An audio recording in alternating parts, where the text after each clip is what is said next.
Ladies and gentlemen, welcome back to another edition of the Dead End Sports Podcast. This is a weekly sports podcast. We like to call it the best couple of hours of your sports week.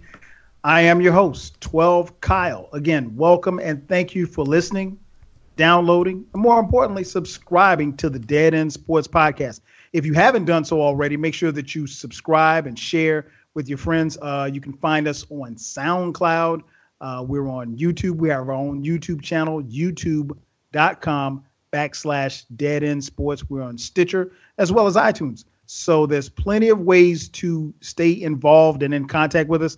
Make sure that you hit us up on Facebook, Twitter, and Instagram, all at Dead End Sports. As I mentioned, this is a weekly sports podcast. We got a lot of stuff to cover, not a lot of time to do it. Of course, I will not be doing this podcast alone. Joining me are the homies. First up is my man Beezy, 430. Beezy, dope. What up, though, Kyle? What's up, Chilling, man? Birthday boy. How's it going? How was the birthday? It was nice, man. You know, like we were saying earlier, man. A little trip around the sun. There it is. Always good to see another year. Yeah. Always good to see another year. And also joining us is the homie FIFO. FIFO, what's up, man? My bad, B. Happy belated, dog. I meant to damn call you. And happy belated birthday to you too, FIFO, because you celebrated birthday since the last time we've been on here.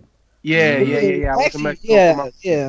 I shouted FIFO birthday out because I knew it was gonna be broadcasting on his birthday last week. Yeah, exactly. Yeah. And we were wondering, like, damn, is FIFO coming on the show? It was funny. Hey, I had to remind him. I was like, y'all, I think FIFO can't cool. I said he ain't coming. Not that one. I know that's right. Also joining us the homie Ken. Ken, what's up, man? Chilling, man. Chilling. Just just watching this game, man. Trying not to go crazy. Man, you all right? Huh? Say what? I said you sound sad as hell. You all right? Yeah, I'm good, man. You know, these media pundits, man, they be driving me crazy with some of their talking points, man. I swear they just be saying stuff, but you know. And sometimes it's best to put the game on mute and turn some music on. You know what? That's actually what I do. Yeah. I turn the volume real low, and then I put on my headphones, and I just sit there and listen to music and watch the game. Yeah, I found I can enjoy the game a whole lot better if I'm not listening to some of these people talk. Once again, we want to thank you all for listening and tuning into the Dead End Sports Podcast. Let's get it cracking, man. I guess the first thing we want to talk about, since the last time we spoke on last week's podcast, the NFL draft has gone down. Everybody went to, well, not almost everybody, excluding the number one pick, Myles Garrett, was in Philadelphia this past weekend for the NFL draft. So let's start right there, man. B, I'll throw it over to you. Who are some of your biggest winners and losers from this weekend's draft? Biggest winners.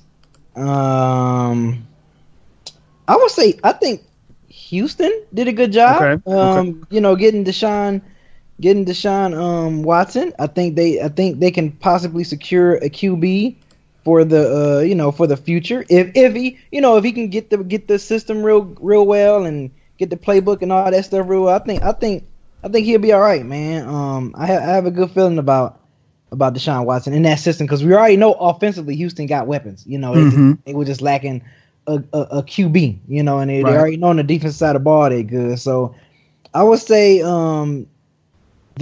Even though I don't think this might pan out for them. I think the Browns did pretty well in the draft, but you know, we already know how the story goes for the Browns all the time. Like they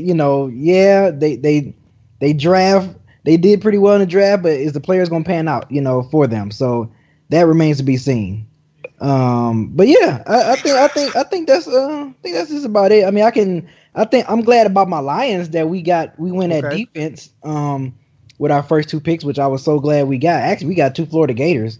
With our first two picks, but I'm upset that we didn't get a running back, man. I was hoping we can at least get a sleeper stud running back in that 5th or 6th round, but I was just like, but we addressed a lot of defensive positions, which I was fine with that too. I think the only offensive positions that we got was a wide receiver and a tight end.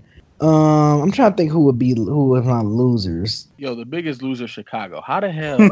Oh, that's a good one. That's a good one. Come on, man. Come on, man. What are we? Trubisky, all the dudes, all of the guys in this draft, and that's the guy you go and pick. Man, look, if you really wanted a quarterback, I don't understand how Desean Watson slips all the way down. He should have been the first quarterback taken. He's the most proven. We know what he can do, and he does his best on the brightest stages. You know what I'm saying? Like, come on, man. We've seen this guy in back-to-back national championships do his thing. So I think that he's one of the biggest winners. Obviously Houston, and please pardon the chimes. These are all of my super old tech. I don't use my computer like that, and I close this app. But yeah, man, Houston I think was a big winner. Big time winner. You know, I definitely agree with you on. Hold on, my computer's talking. All right, so definitely Chicago. I mean, I okay. Let me say this: as losers. You mean as losers? Yes, losers. And really, what I want to address, While I agree with the saying behind it, I think is BS. And the saying I'm talking about, is. If you think that's your guy, you got to go get your guy. Yeah, I understand that, but I also think it's a cop-out to justify moves that are head-scratching moves. To jump up one spot at the cost that the Bears committed to. Gave up picks to do it. Right. Exactly. That's going to get your guy, but that doesn't make much sense as a GM, as a person running the franchise, because look, the guy that they're talking about, he had a losing record or something in college? So, yeah, he had all the measurables, this, that, and the other, but, I'm a guy, man, I like to look at competition and who you're playing against. That's why I knew Johnny Manziel wasn't going to work, because when he played against elite teams in the SEC, he struggled. He got Alabama, once or twice, but that was pretty much it. Like Ralph, man, you got to look at Desean Watson, who played against Alabama, who I think had 11 guys drafted last week. He's playing against NFL caliber talent. So I love what Houston did in going to get him, because I think we always said that was really the guy that they were missing. And one of the interesting things that I heard, over the last couple of days is that when they had all the guys grouped together, I think at the combine, they said Desean Watson just took over the group. And they said Trubisky kind of played back and bided his time, and then he kind of started to get going. But immediately what you hear is a leader. And you hear another guy who's just going to try to wait and figure things out, figure out the room before he commits to doing anything. So that's problematic, because they just came from a quarterback that wasn't much of a leader. So to move up, to commit that many resources to go get that guy just doesn't make any sense. And stop making excuses for them, talking about you got to go get your guy. It depends on who the guy is, if you ask me. And we all know Trubisky isn't Andrew Luck. So, so yeah, that was the one thing that's just frustrated the hell out of me over the last couple of days, were people just trying to justify, that move. But for me, man, what I love the most was I love what the Browns did. Yeah, they didn't get Trubisky, and they'll probably be happy that they didn't. That remains to be seen. We don't know. But I like the pick of Kaiser. We all know that it's his head. It's mental for him.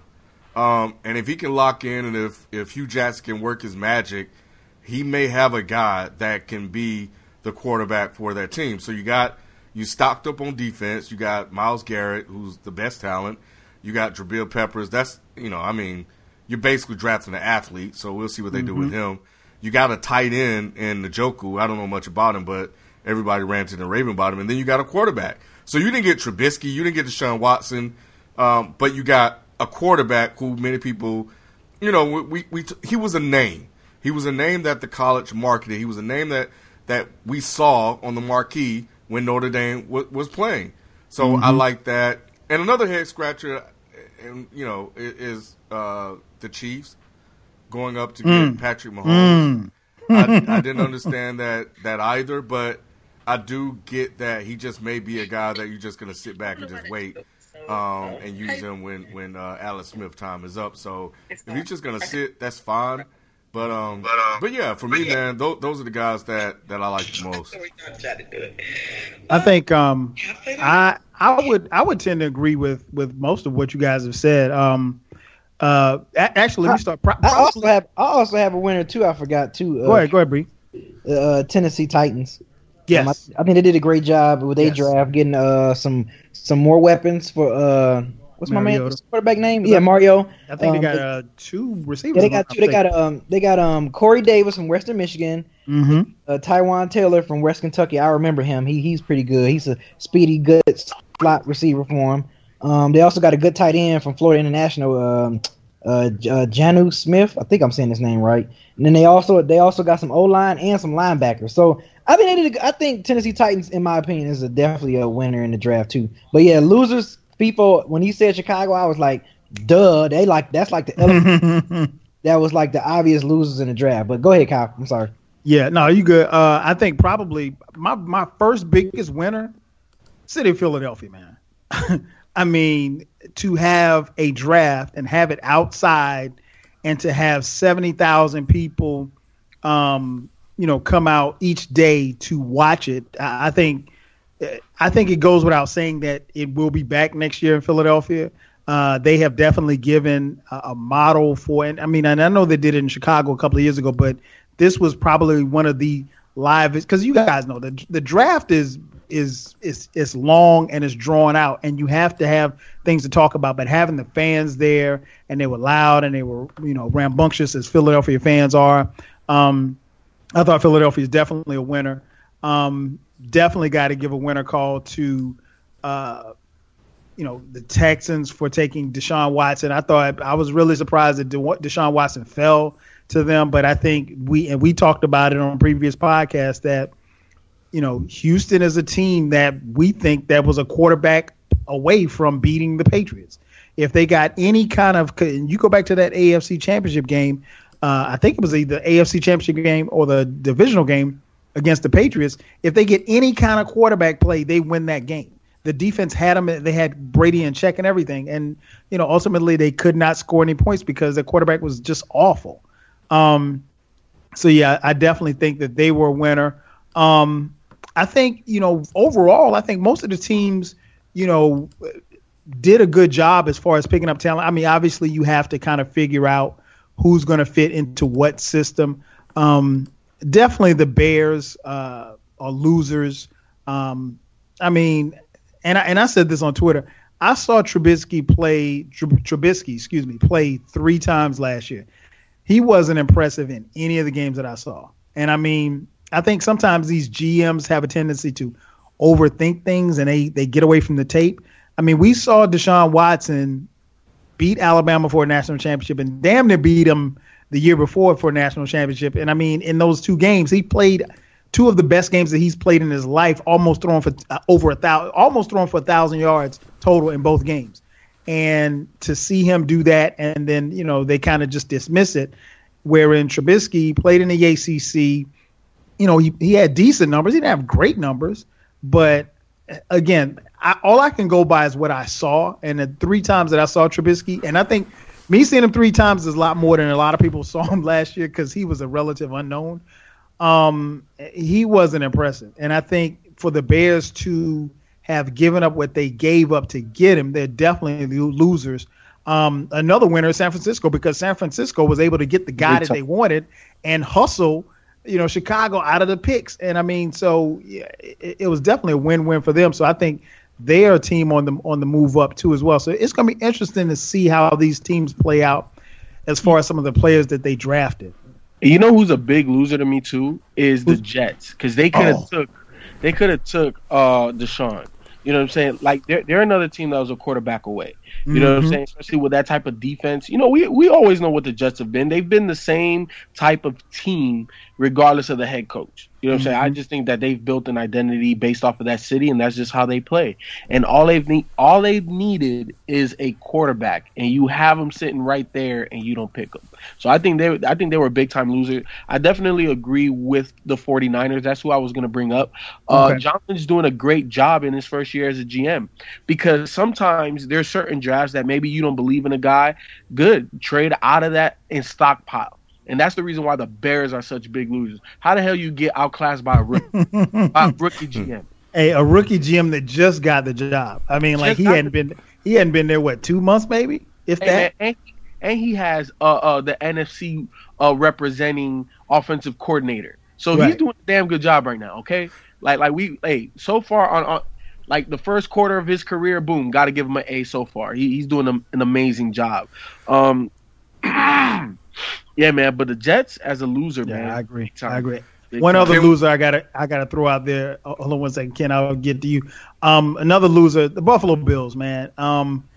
Who didn't have they had an okay draft, if you will, by most pundits, but they ended up firing their GM, Doug Whaley, the day after the draft. I mean, like, who does that? Now, if you listen to the experts, they'll say the writing was on the wall, that they basically stripped him of his powers, even in the time leading up to the draft. But it's just a bad look for the Bills that you go through the draft, these players get drafted, and the next day the GM as well as the Buffalo Bills scouting staff all got fired. And I mean, I feel a little bad for Doug Whaley because obviously he's a brother, but still, I mean, fired on your day off? Come on, man. Yeah, the Bills, they're losers here. Who else do you have, Ken? Well, from what I understand, I don't think he wasn't part of this draft process, if I recall, so these guys won't be on his watch. No. But, I think what I was going to say is, can we please stop comparing Desean Watson and Dak Prescott just because they're both black? I'm so sick and tired of that. I haven't heard that one. Man, that's all they compare him to. Every time they talk about Desean Watson, they bring up Dak Prescott. Because of the impact, though, Ken. Because of the situation. Look at where Dak went and what was around him. You know what I'm saying? Like, come on, man. He went to the perfect situation to just be good enough, and then you look even better. Like, they already had the weapons, they already had the veterans, they had that old line, and then when you look at Houston with all of those weapons and that defense, then you're salivating. You know what I'm saying? If you're Bill O'Brien right now, like, yo, I got a real guy. So it's kind of a similar situation. It's not just because they're black, Ken. Come on, I'm not gonna let you. well, maybe it's a situation, and I don't know because I haven't heard anybody make the comparison, but maybe it's a situation where they think that, because I mean, I look at Tom Savage and I'm like, I don't see any reason why Desean Watson can't be starting by week 4 or 5. I don't see any reason why. Because I'm not a believer in Tom Savage. I don't know that the Houston Texans are. They are. They like him. Really? I'm surprised because I haven't seen anything. Maybe he's nice in practice. I don't know. Yeah, the other thing that I found annoying, Joe Mixon. I forgot about Joe Mixon.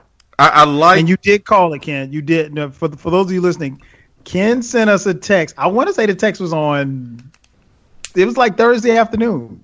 And Ken said, Joe Mixon will end up on a team like the Bengals. Or he might have just said that he'll end up on the Bengals. And sure enough, the Bengals take Joe Mixon. He's, I understand his past. He paid for it.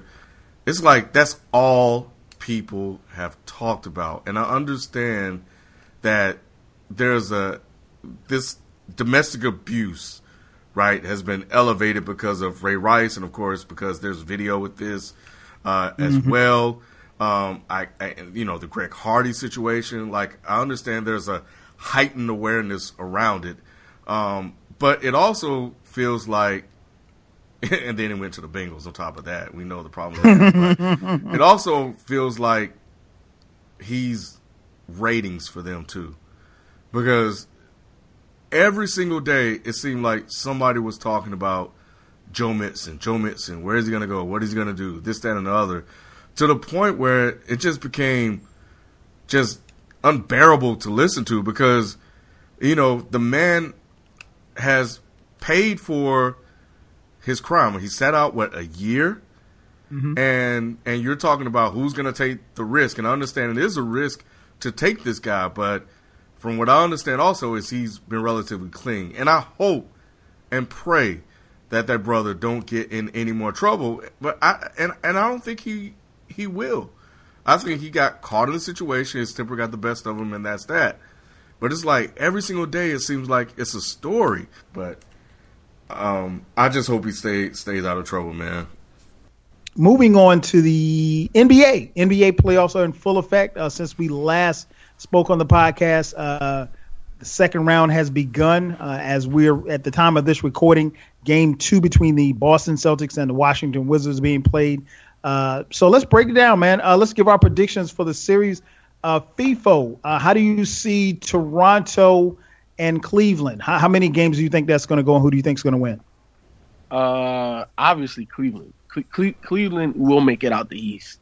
They will do that. I don't know, man. I give Toronto maybe 5 games, 6 games, possibly. I thought they were going to lose to the Bucks. The Bucks still ain't ready. You know what I'm saying? The Bucks disappointed me. Yeah, they disappointed me, man. They're just not ready. You know, but it is what it is. They're young. They'll be back. And Giannis is that guy. I think they got cocky, man. They got cocky. They did. And that's the thing. I told B that if they don't win, is because they don't understand to stay even keeled. But that's what this ass whooping taught them. So they'll be ready next year. But I'm definitely picking Cleveland. Cleveland in 5 or 6. I'm taking Washington because right before we got on air, I texted the guys. All right, so FIFO, so you gave us your prediction for Toronto and Cleveland, and Boston and Washington. What about the West? Give us who do you think is going to win between Houston and San Antonio, and Utah and Golden State? Houston look like they got too many guns. That I've been trying to tell you, they can take Golden State. I'm not saying they're gonna win, but I'm just saying they can push that series. They have weapons. They got 2 guys coming off the bench that should be 6 men of the year. How many teams have been able to say something like that? And they just come with bombs. Even their big guys, right? Like, what's his name? Ryan Anderson. And then their other big guys roll to the basket with Capella and Nene, and then Nene got the mid-range game. So they can hit you with different bigs to spread you out or to rim run. Like, they just have a lot. And I think they're, like, purposely built to compete with Golden State. And I think that what Daryl Morey has done is smart. If that's the best team, then how are we going to beat them? Because you can't defend all that. You got to shoot with them. And that's what they can do, and I think they're going to beat the Spurs. I don't know if the Spurs can handle all that. How many games you think that's going? Ooh. He's Pop, man. I got to respect. I'm going to go 7. Okay. Just because of Pop. Golden State, Utah. Oh, man, come on. Hey, I got to ask. Yeah, I feel you. No, that's quick work because if Utah had to go 7 games against the Clippers, oh, no. This is quick work. 5 games, gentleman's sweep. Okay. B, what about you, man? In the East, Toronto and Cleveland, how do you see that one playing out? Cleveland in 5. Boston, Washington, I got Washington in 6.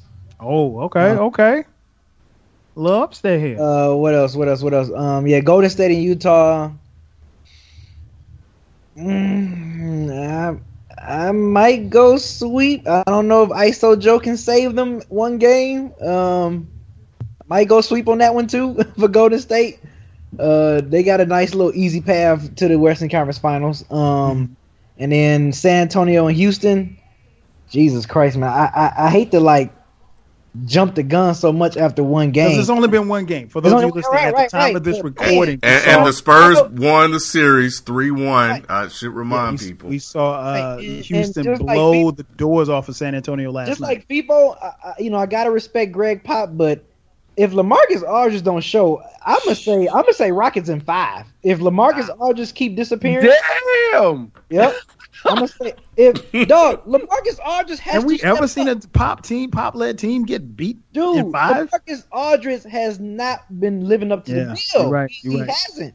He really hasn't. And if he continue to disappear like he has been, I'm gonna say in the way Rockets been playing, I'm gonna say Rockets in 5. I mean, I hate to say that or against the great Greg Pop, Because, like I said, I don't want to jump the gun. I hate to jump the gun too much on a series because we've all been watching playoff basketball for years and decades. We've seen series turn around. So, if LaMarcus got to step up. If LaMarcus step up, then I'm going to go with people prediction and say Rockets in 7 out of respect to Greg Pop. But if LaMarcus still go hiding in the corner somewhere, Rockets in 5. Ken, how do you see it going, man? Toronto and Cleveland. That might be a sweep. That might be a sweep. I give Toronto one game. I give them one game. Because Cleveland, LeBron and them good for like taking off like a little night. It'd be like, all right, let's chill out and bam, we'll get them back and finish out the series in 5. I agree with that, man. But I remember last year and I think the year before, there's a certain way this team plays when they just don't respect you and know you can't beat them. That's how they played yesterday. The way they played yesterday is the way they played against Atlanta a couple of years ago when they just had no respect for them and knew they couldn't compete. And I don't know, man. Maybe 5, maybe a gentleman's sweep, but I think it might go 4. I do want to issue an apology to the Toronto Raptors fans out there, to the city of Toronto for disrespecting you. Well, I don't know if it's disrespect, but yeah, I didn't think you guys would be the Bucks, and you proved me wrong. So I'm a man, and I'm not afraid to admit when I was wrong. So great job by you guys, but this ain't what you want. As far as Boston, Washington, this is interesting, right? Because for all intents and purposes, Washington should beat these guys. Should. Yeah. But first of all, they don't have much of a bench. Second of all, the Celtics benefit from a lot of lucky breaks. Rondo gets hurt. Marquise Morris twists his ankle, doesn't return. Otto Porter just got his nose smashed, so he may not come back. I think he broke his nose or something like that. And Morris got into it with Isaiah Thomas and everybody on Boston because that's just what Morris does. Mm-hmm. They have home court advantage, and they have a tendency to just find ways to win. I've been watching this team, and games they should lose, they somehow manage to win. And it's like game 1, they shot almost 50% from the 3-point line to win that game. John Wall disappeared, in that game, and they just never recovered. I like Washington to win this series. I think if Washington wins tonight, it should go 6. But they got to find a way to hold on to this lead and win, man. And John Wall he has to continue to, force his will on this team, and will this team to a victory, because it's going to take everything he has. Because the one thing about the Celtics is they play great team ball, and they have so many different pieces here and there that can come in and contribute at any given moment. So, when they take Isaiah Thomas out of the game or when he struggles, other guys manage to step up. So Washington should win it. They have proven in stretches that they are the better team, but somehow the Celtics managed to come back and win. But if you ask me, the Celtics shouldn't even be here. So I'm going to go with Washington in 6. I believe in John Wall. Houston said, man, you know what? I was watching that game last night, and it was very raggedy. It was very rough. But let's be real. The Rockets were extremely hot from behind 3-point line. We saw that work to Boston's advantage in their game 1, and they just were not going to be beat. So, Papa make his adjustments, and while I want to pick Pop to win this, I don't think he will, and as much as I love him, I don't want him to. I want to see Rockets Warriors because I think at the end of the day that team is built to take down the Warriors. Everything FIFO said is correct. I don't need to add any more to that. And I'll say this, and I'm gonna close with this. While everybody's jumping on LaMarcus Aldridge, I just want to say for the record that on this very show 2 years ago or 3 years ago, whenever he was in Portland, I was the one that saw this from this guy and called him out years ago. I was on this. I saw this. So everybody, all you guys out here jumping on LA, y'all are late to the party. It's to the point now where, man, I'm starting to feel bad for the guy because it's embarrassing, and I don't think he's going to be there much longer. I don't think he likes playing there. I think he wants to go somewhere where he's the man, and I don't think he likes this system ball because Kawhi's the man now, and it was supposed to be him. I think he's going to get out of San Antonio, but give me the Rockets and A-Rod. Say what? Is it worse than A-Rod? LaMarcus. Almost, man. He has to, he did this last year. He'll show up for a game and then he just disappears, and you never see him again. And it's like he's done it for his entire playoff career. This is just who he is now. Well, they're gonna have to figure something out quickly because he can't play like how he played. Yes, and I know one game doesn't make a series, but like you said, Ken, it's not one game has for him though. Yeah, exactly. And when it's one game, it usually turns into a trend. Utah, Golden State, who you got? I got Utah in 6, man. Ken, yeah, right. Stop it. He just Hey, I'm looking at the screen like, wait a minute, did he just say what I thought he said? I did think about it. They just don't have enough offense, but defensively they're really good. And Gobert is like 8 feet tall, and but Favors is just not healthy enough to present problems down low for them. But they managed to slow teams down. But I think what when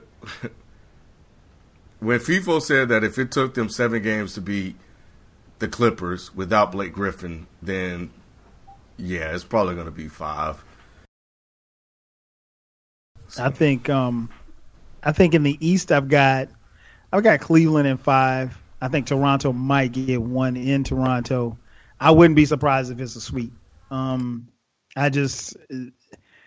Toronto just doesn't. They just don't do enough for me, and I think ultimately, this is just one of those teams that they don't match up well against. And I think we've seen the combination of Lowry and DeRozan go blank at times, and obviously this is a series where they can't afford to go blank.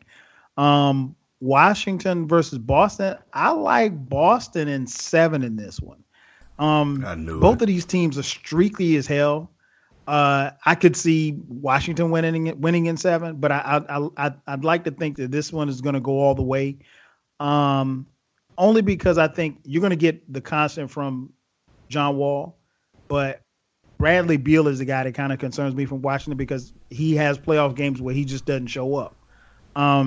And like B said, this Boston team it's a weird team to watch, especially if you haven't really seen them a lot during the season because they're a team that they look like they probably shouldn't be putting up a lot of points, but when they're knocking down threes, they're tough to beat. But I like Boston in 7 in this one. Houston, San Antonio, man, this is tough for me because I really don't want to go against Pop.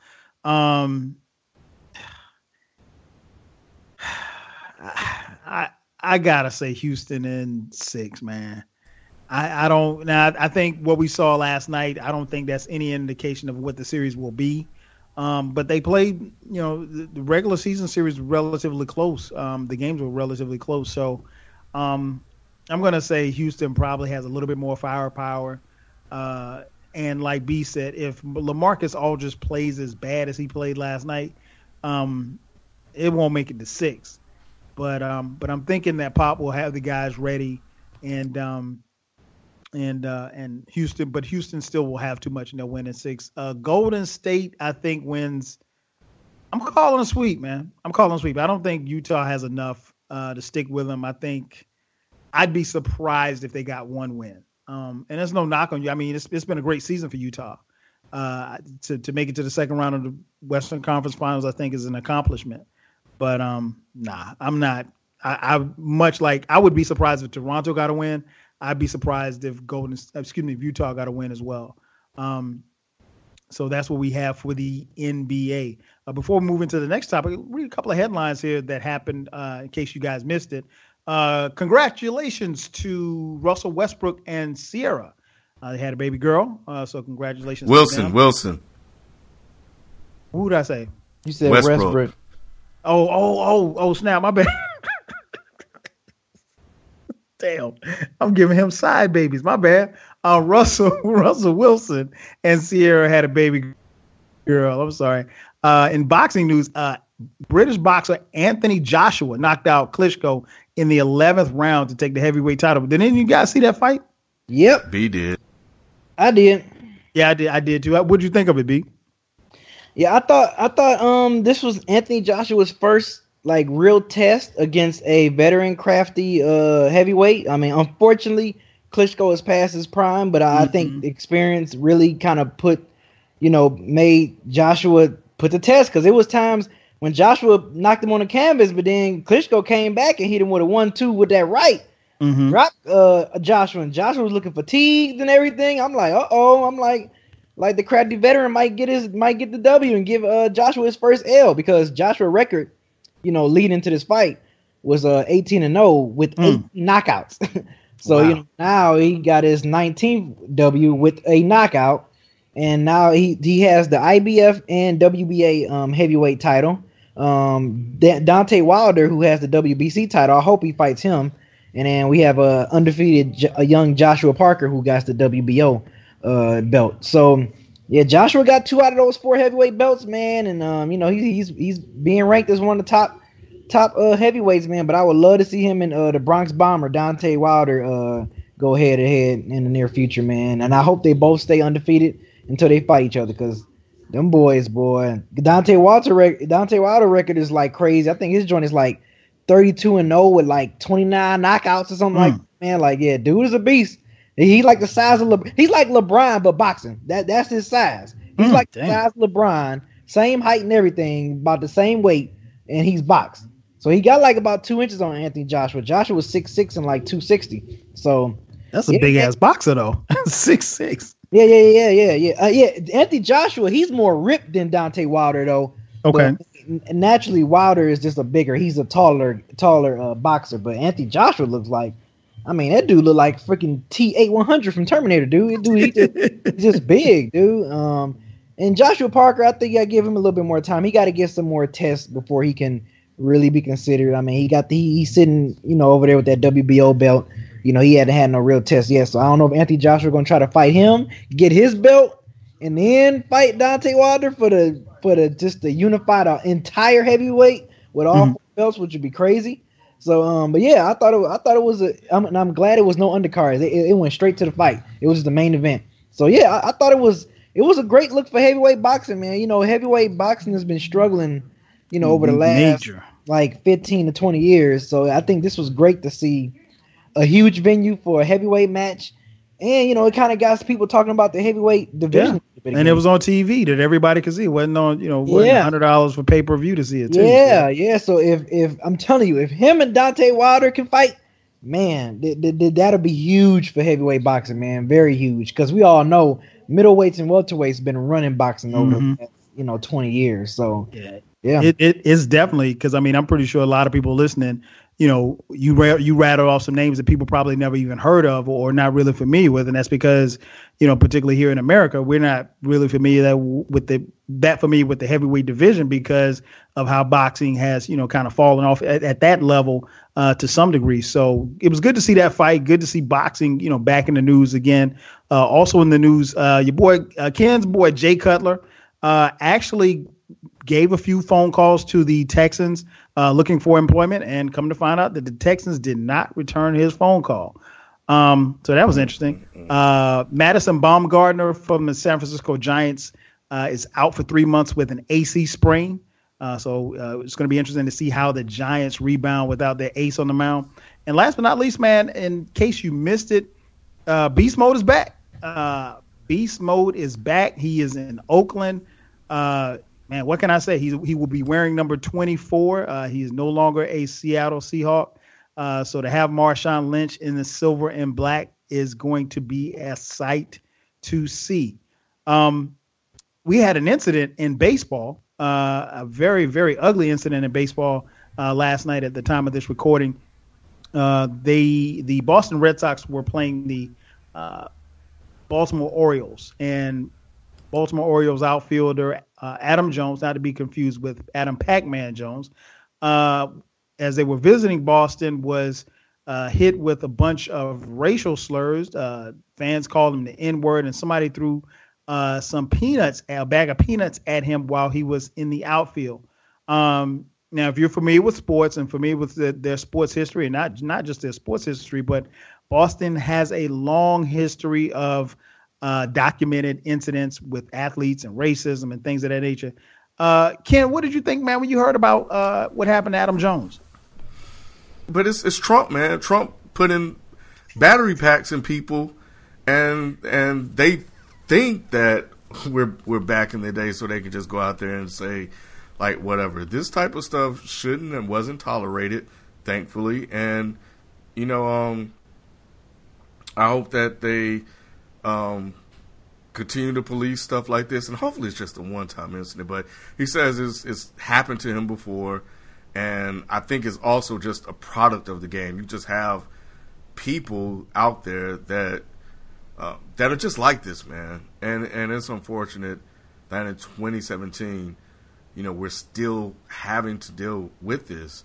And, they gave him a standing ovation today when he played, which was, does this surprise me in Boston? No. But I think they need to be upfront with what is happening in that city, and work to improve it. And what I thought was funny was Mookie Blaylock. I think he tweeted that Mookie Betts. Damn, Mookie Blaylock. Wow, shout out to Mookie Blaylock. Mookie Betts tweeted that he was black, for the record, or something like that. He was black too. Well, Mookie, I think they kind of knew that, dog, because they calling you Mookie, so that's no big surprise there, buddy. Right? Yeah, I don't know too many white Mookies. You're not fooling anybody, man. I think they knew you were black. I think they were fine calling you Mookie. It's close to a couple of other things they probably said about black people back in the day. Right. B, what about you, man? What did you think about when you heard the news of Adam Jones being,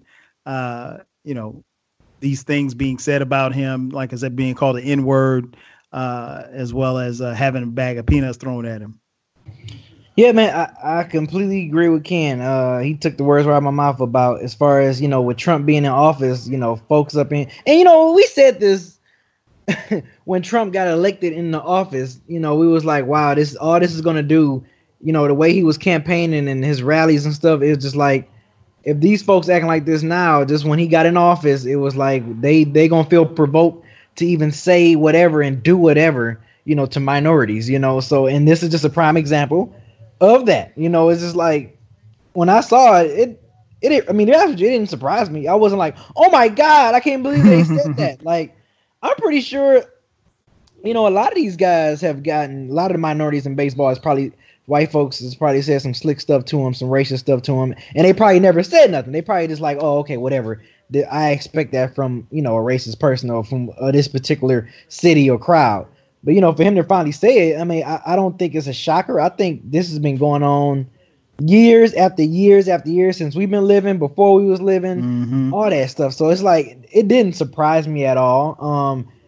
And like Ken said, people going to say whatever they say. You can try to police this as much as you can, but at the end of the day, folks going to still say whatever they want to say, man. They going to still be crazy and act like they want to step up to get beat down. When you sitting way up there in the stands and them professional players is down there, they can't do nothing, and that. So, It is what it is, man. I just really think this just shows how much the Trump himself and just Trump administration just provoke how people want to act towards minorities, man. They feel they got that gas in them, man. They feel gassed up. That they got that hot tank behind them, man. They feel like they can just go ahead and just say and do whatever, man. So it's not shocking. Yeah, the only other thing I'll add is I think I'm a little surprised. I wasn't surprised so much as that it happened in Boston. Like I said, that city has a long-standing history and it's well documented of racial incidents. I mean, you can go back to the how, like Ken, like you mentioned, how Bill Russell was treated back in the 60s, and keep in mind this is one of the most celebrated athletes of his era. 11 championships, and he was treated in some places like a second-class citizen in his own city. But I think it's more than just just today or in the past as well, because the ace on their staff, David Price, has mentioned that he's heard the N-word thrown at him in his own stadium. Now that's rare that you get bombarded with that in your own stadium by quote unquote your fans. So it's not, I don't think it's beyond the realm of comprehension that it would happen. And I'm not surprised that it happened, and because like I said, I think Boston is a racist ass city, but I could say that about every city, to be honest. I mean, every city's like that. So every city that we're in is racist. So, and you're going to have racist people. Does it mean that the whole city is racist? No, but it's again, it's well documented. And I find what I find interesting is that as soon as stuff like this happens, particularly people of that particular city, are the first one to jump up. Oh, well, no, we're not racist. We're not. Yes, you are. I mean, it's well documented. And Adam Jones didn't just make this stuff up. He didn't throw a bag of peanuts on the ground. But I think one thing that people have to understand is, and here's what I question is, when all of that stuff is going on, let's say you're at the stadium and you see a guy, I'm not opposed to somebody getting on an opposing player, but there's a line that you should and should not cross, because I don't think for a second that anybody that said that to Adam Jones would say that to Adam Jones's face, because Adam Jones ain't a little man by any stretch of the imagination. So I think you have to realize and kind of figure out, well, when stuff like that happens, what are the people in the area doing? Are you just sitting there uncomfortable? Are you co-signing, or are you just sitting there in silence? Because if you're sitting there in silence, you're not doing anything, you're not telling that person to shut up, or you're trying to mind your own business, then you're actually perpetuating the problem. And if Boston is really about great fans, and we know some great Boston fans, our boy Ryan is a huge Boston fan of all sports. If it's really about that, then you would do your best in the stands to curb that stuff from happening. But it's happened way too many times. And unfortunately, this isn't the first time, and unfortunately won't be the last time. So we'll see how it plays out. Moving back on to the NBA, Charles Barkley and Draymond Green. Well, Draymond Green in particular made some headlines when a reporter asked him, was he the next Charles Barkley? And Draymond Green replied simply in Draymond fashion, hell no. So let's start there. FIFO, is Draymond the new Barkley, or do you think he could be even better than Barkley? God, that's so insulting. Look, it is because here's the thing.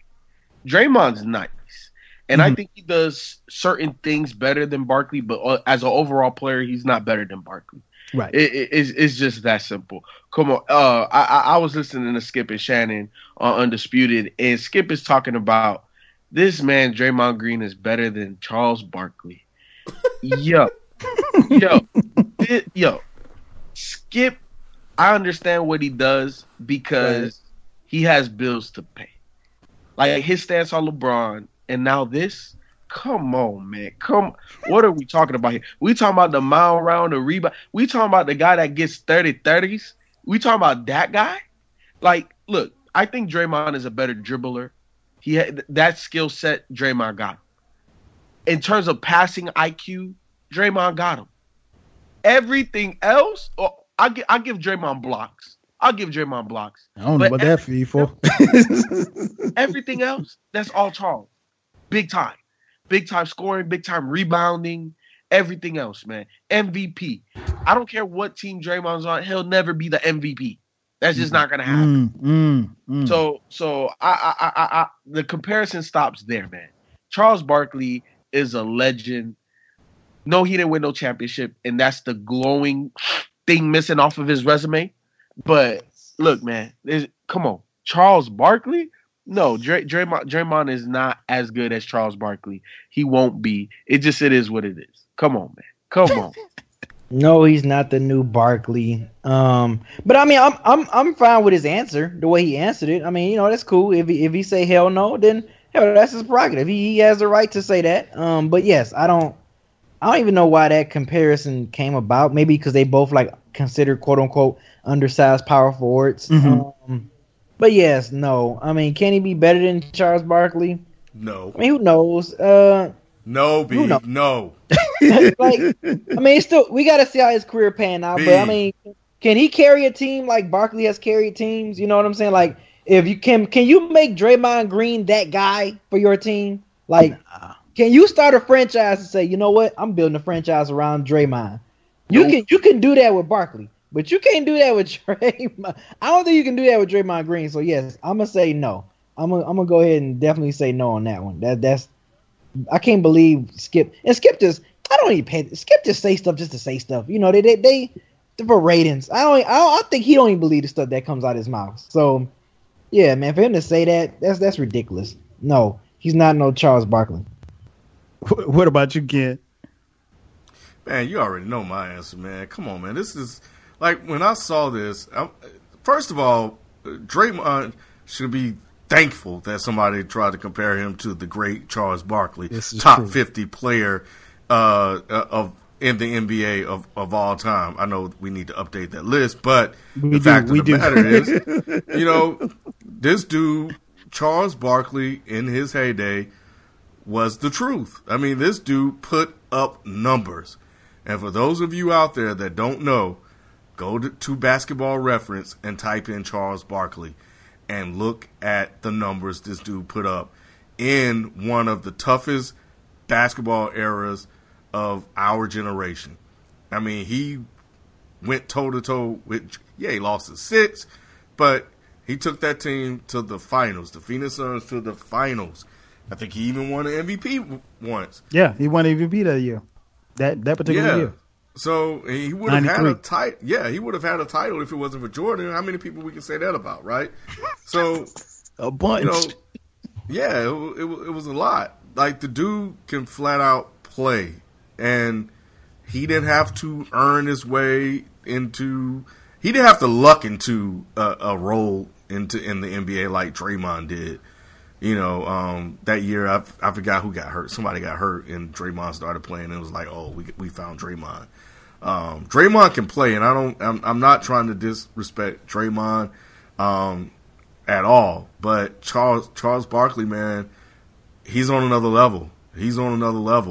And I just don't see Draymond getting to that level of play that Charles Barkley was at. Charles Barkley was one of the best players in the NBA during the time that he played. So, nah, man, just stop it. So disrespectful. Yeah, when you send this to us, man, it had me scratch my head. I'm like, well, who came up with this idea? Like, whose bright idea was this? To answer the question, no, he's not the new Barkley. He can't be better than Barkley. I think sometimes, man, people get a little beside themselves and they really forget greatness. The Barkley that we see on a night-to-night basis on TNT, the chubby, funny guy, that's who he is now. But no, do your Googles and do the knowledge. I mean, go back to the late 80s, early 90s. Charles Barkley was that dude. I mean, and he, like you said, all NBA, dream team. He is, he was one, maybe 2 players away from beating Jordan in the finals, even though they lost in 6. But no, MVP. I mean, his accolades speak for themselves. Draymond Green would, and there's no disrespect to Draymond Green, but if you put Draymond Green on the Utah Jazz. Is he doing the same thing he's doing with Golden State? Probably not. He has a great skill set, and his skill set works. And I hate the term system player. His skill set works for the system and the team that they have in Golden State. I don't think you can put Draymond Green on the Orlando Magic and get the same results. But that's just me. And there's no knock on Draymond Green, but Draymond Green would have to play – he'd have to play 2 careers of basketball to even sniff what Barkley did. The only thing they have in common is they both are black. That's it. So. Moving on. LaVar Ball, man. He's back in the news again. LaVar Ball made headlines again. It was widely reported late last week that all of the major apparel companies, Nike, Adidas, Under Armour, said that they would not be interested in doing a partnership deal with LaVar Ball and his Big Baller brand that he is trying to market for his sons, specifically Lonzo Ball, who will be, probably a top 3, top 5 pick in next year's NBA draft. And it came out, I think it was yesterday or maybe today, that LaVar Ball is looking for a signature shoe deal. And the deal, he wants the shoe to be priced at $200. Now, keep in mind that LeBron's most expensive shoe is somewhere around $220. B, has LaVar Ball gone too far this time? Yeah, man. I get he's trying to change the mode. I guess the business mode as far as the shoe. The shoe game or whatever. But like, how can you ask for people to put this much stock into your brand when your son hasn't played a lick of professional ball yet? That's a big gamble. You're taking a big gamble, and not saying that these big companies never took that gamble before, because we all know like Adidas and Reeboks and all these companies was willing to throw the table at LeBron, before he even stepped foot on the NBA court. Not really. They wasn't ready to throw the table. LeBron almost didn't sign to Nike. He almost signed to Adidas. Adidas, right? I'm saying Adidas was ready to give him some money though. That's the point. Yeah, but I don't think these companies is willing to invest that much in LaVar Ball and Lonzo Ball and they shoe brand. You know what I'm saying? I just don't think they. Because it's like, dude, what have you done? Or either that, or they just like, okay, your son is good, but is he really that good? Because let's be honest, Lonzo Ball is not getting the pub or the recognition like LeBron James was. Coming out, getting ready to play in the NBA. It would be different if he was getting that type of pub. But right, for something that's not proven yet, like that, I don't know. I get it. He would definitely change the business mode of how you do business. Shoe stuff. If this was to happen, but I just don't think they jumping on the Lonzo bandwagon like that. It's like, okay, yeah, your son's good, but is he really that good? Is he really gonna go in the NBA and then just like change it up like that, like the way LeBron did or something like that? So he's hurting his son. I'm really curious of what Lonzo thinks about this. Like that's he don't think nothing. That's what I want to hear. I want to hear what he thinks about this whole situation. Like he has to be talking to his dad. Like, damn, dad, like really? Like Nike okay. Let me stop you there, B. You talk a lot on this podcast about your father. Great guy. Looking forward to meeting him one day. Put yourself in Lonzo Ball's shoes. At 19, could you have said something to your dad? If that was your dad, not the way I would probably say it to y'all. It would be in the like dang, really, dad? Like, so it would be in a way where I don't think he would be like, you better calm down your inside voice. Like, it wouldn't be in that way. It would be like on some most punk shit in like for real, because it would be a way that wouldn't get you slapped. Right. If I come at a wrong tone with my dad, he gonna beat me down quick, and I don't want that. You know what I'm saying? So, oh yeah, I would definitely like say, I'm like, damn, dad, like really, like because I've done stuff like that to him before, like where he just, I say, like, really, dad, like for real, like he just kind of like laugh it off, whatever. So like, if he was doing something like that, like, dang, dad, like Nike was calling, like, why, what's up, like, it wouldn't be like on no. all right, Dad, you fucking up my money. So, it wouldn't be like nothing like that, because I'd be dead at that point if I was right that way. But yeah, man, I'm curious to know what Lonzo thinks. He has to have an opinion. I just don't he know has to feel some type of way about this. He has to. I just don't know if we'll ever hear it, man. I just don't. FIFO, man, like I said, 200. He's asking for 200, and LeBron shoes go for 2. I mean, so like, come, explain this to me, man. Is he going too far at this point? Because we've talked about about LaVar Ball on several podcasts this year alone. Is this too much? This is too much. This is the difference between being a father and being a businessman. Now, in business, the thing I've learned is that great business, there's a compromise.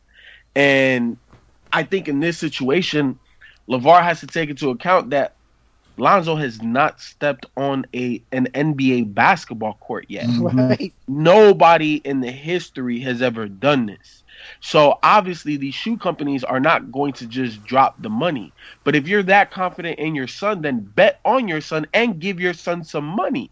Why not work out a deal where if we meet certain criteria, you know, this goes from the type of regular deal that everybody gets to now a co-branding deal. Like work. Yeah, he wants the co-branding deal off the gate, off the bat. And it's like, yo, like B said, and you know, I'm a Lonzo guy. I don't know if he's gonna be that nice. You know what I'm saying? Like I think he's gonna be nice, but I don't know if he's gonna be that nice. I don't think he's gonna be face of the NBA nice, and you're asking for face of the NBA type stuff. Like, I'll put it to you like this. I don't think he's gonna be better than Ben Simmons. I think Ben Simmons is a better player than him. And Ben Simmons didn't get anything near that. Now, it doesn't matter that you have 3 sons. Those guys haven't even played. They're not even close to the NBA, the other 2. You know what I'm saying? So you got to take baby steps. You out here just planning your you know what I'm saying? You're counting your chickens before they hatch, bro. You can't do that. That's not how business always works. And I don't know, man. I don't like the latest stuff that's coming from LaVar. You know, I mess with the Ball family, but this right here, all I know is at 19, I'd feel some type of way. I couldn't voice it in the way I would now, you know, being a grown ass man. But you know, when you're a little kid, well, not little kid, but when you're a kid, a big kid, man, you know, you can't go against your dad. So, but I would have never hired my father or let my dad represent me in that way. You know what I'm saying? I'm going to handle it strictly professional, you know? So, I don't know, man. That would have just been me. That's kind of crazy.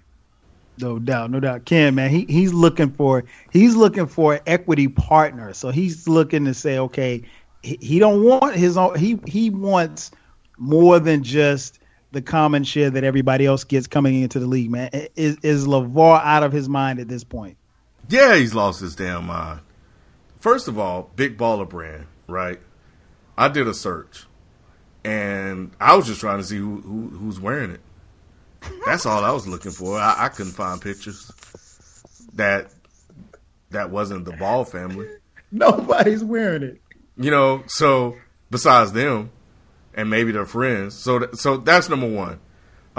Number two, what are the numbers? Like, because I think you just started that thing this year, you know, or maybe late last year. So what are the numbers? What are you selling? Your stuff are overpriced. $200 for a pair of Lonzo Ball shoes? Yeah, he wants $200 for the shoes. I think the hats are going for like $100 or something. Yeah, like $100, and I think the sweatshirt and tees are going for like $70. Yeah, so here's the thing, man, and I thought about this right when I first saw it, and I felt bad for Lonzo, but it's like this. Lonzo hired his own agent. His dad is not his agent, right, for the NBA, right? Mm-hmm. Okay. So when Lonzo signs that contract, whose money is that? And where does it go? It goes to Lonzo. And the agent get his cut. Who doesn't get any? LaVar.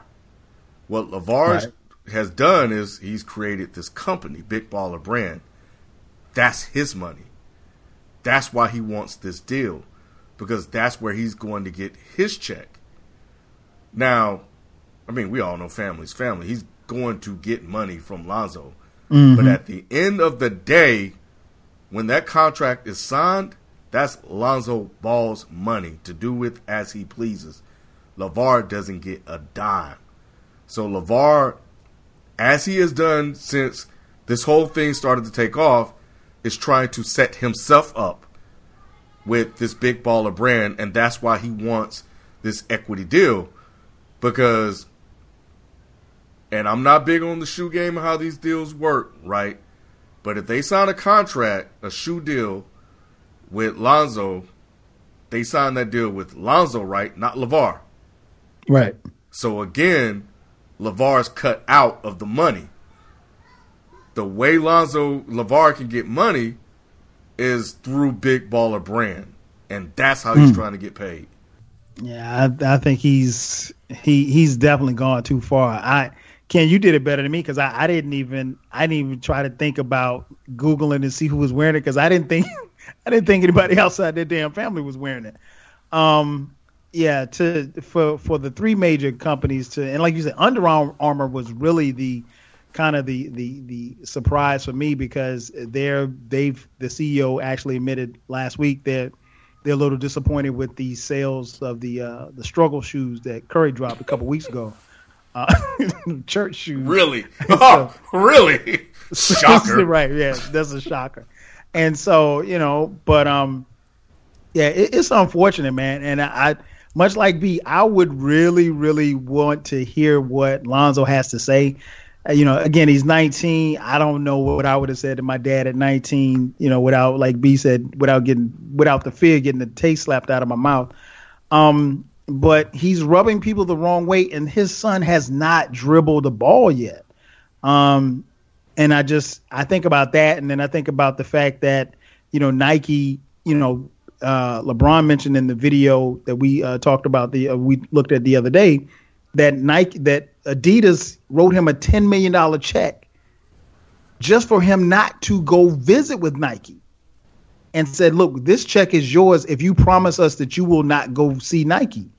And LeBron, had the wherewithal to say, okay, well, hey, now I want to see what they have to offer. And he figured, well, hey, if this guy's going to offer me $10 million not to see him, Nike's got to be offering me something. And obviously we know how the deal worked out for them, but it's crazy, man. I feel for Alonzo because he's the one caught in the middle of this. Hopefully LaVar kind of backs down because at this point, I don't know if you can't get your shoe deal through, these apparel companies, where you going to go? You're going to get the, like Stephon Marbury, you're going to get a Chinese company to do it or something like that. I mean, and if you go that route, then you definitely can't sell your shoes for $200. You just can't. And you better, I don't even think Jay's even sold for $200 when Jordan was in the league. They might go for $200 now, maybe some limited edition kicks, but we wouldn't even buy Jay's for $200. So, and when I say Jay's, I mean Jordans. So good luck, man. He's messing up the money, and the sad part about it is the money hadn't even come in yet. So we'll see. We have come to the end of the podcast. It's time for our closing thoughts. First up, Beezy 430. What you got for your closing thought?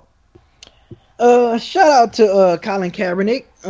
Yes, he's doing partnership with the organization to give away 100 suits for former prisoners, gang members that did time or that's on parole, is doing trying to get back into the workforce. And he's out providing, and he's also providing business attire for women as well, women and men. It's not just men, but it's also for women as well, for offenders and like I said, guys who made some bad mistakes, but served their time or did their time, and they trying to get back into the workforce, and have them feel confident wearing a suit, trying to for the interviews and stuff like that, man. So I shout out to Colin Kaepernick for really putting his money where his mouth is and putting his money into the community, into the urban inner city communities for these young, I'm assuming a lot of black men that's trying to do right after making wrong decisions in their early life, man. Because we've seen plenty of guys turn their life around, after serving time in jail. And I think that's a good jumpstart of of course they're not coming out with a lot of money like that. So for them to give him some suits and stuff, I think that's awesome, man. So shout out to Colin Kaepernick. So that's my final thought. No doubt. I hope he gets on the team real soon. FIFO, what about you, man? What's your closing thought? Shout out to Jim Harbaugh. We're starting to see the Harbaugh effect in the NFL. I believe they tied a school record for a certain amount of players drafted in the first round, and I think also overall, I think it tied some type of record from back like in 72 or something like that. So, more to come. I think he's just going to be pumping out another, NFL football factory. So it's pretty cool to see so quickly. No doubt. Also, shout out to Jim Harbaugh, who took the team to Italy for spring practice, got a chance to meet the Pope, and gave the Pope some custom-made maize and blue J's. That was dope. Now, I can't picture the Pope wearing some Jordans, but that's dope. Ken, what you got? For me, man, speaking of black men, just to kind of piggyback off what B was saying earlier, I hope the brothers, man, are really, really paying attention to what's happening with Joe Mixon and 2 or 3 other players that were drafted. Reuben Foster is another. I hope people are paying attention. I hope they are paying attention. Chad Kelly, I'll even throw Chad Kelly in that, but as well. I know sometimes it's tough to say. I know you get caught up in the heat of the moment, and sometimes you lose yourself, but understand that you have a brighter future possibly ahead of you, and don't throw it away like that so quickly, because it's hard, man. And once they start freezing you out, once they stop taking you or take you late, 6th, 5th round, 7th round, you cost yourself a lot of money, and you cost yourself possibly a position on the team. Your talent sometimes is not worth, your behavior and your attitude, because you end up costing the team a lot more than you're worth. And so, really, guys, just this is for some of you a way out, and I want you guys to make sound decisions and keep your eyes on the prize. Last thing, I know a lot of people are ripping the Bengals, and I know the Bengals have a history, but can we stop praising the Patriots and saying that if the Patriots would have drafted them, the Patriots this, Belichick did, because they did draft a murderer and a game banger, and they knew about it because they did the research on the guy, but nobody wants to bring that up. But everybody want to talk about Pat-Man Jones and ridicule the Bengals for their pick. So yeah, let's not act like Aaron Hernandez didn't exist, because he did, and they drafted him. Preach. And my final thought, man, we got word a couple of days ago that ESPN laid off, I think it was like 100 people, a lot of them familiar faces and familiar names, from on-air talent to writers and things of that nature. I was a little surprised. I wasn't surprised that the layoffs happened. I was a little surprised at the reaction. Some people use their social media to make fun of these people for losing their jobs, which if you've ever lost a job or been a part of a layoff, which I have, ain't nothing fun about that, because it's a scary proposition to go from one day being able to provide to not being able to provide for yourself or your family. And then I also saw some people talking something about a hidden agenda for ESPN. Listen, folks, the bottom line is this. ESPN is a part of Disney. Disney is a parent company, and they want to see profits. And while ESPN is turning a profit, they felt the need to cut a lot of salaries, some of them bigger salaries. That's why you don't see the Chris Bermans and the, Ed Werders and people like that who may have had one specialty. What you're going to see now going forward is people who can cross-section. I mean, like we've seen Adam Schefter cover the NFL for years. Adam Schefter is now covering basketball and football. So it happens, and it's unfortunate, and I hope and pray that these people, particularly the on-air talent and the writers who lost jobs, find work quickly, because it's not a good feeling to be unemployed. That being said, if anyone at ESPN is listening to this podcast, I know 4 guys who will be great for a podcast or a show that you want to have. If the money is right, holler at us. We're listening. Ladies and gentlemen, thanks again for checking out another edition of the Dead End Sports Podcast. For Beezy, for FIFO, and Ken, I am your host, 12 Kyle. We'll catch you guys next week. Peace. Peace.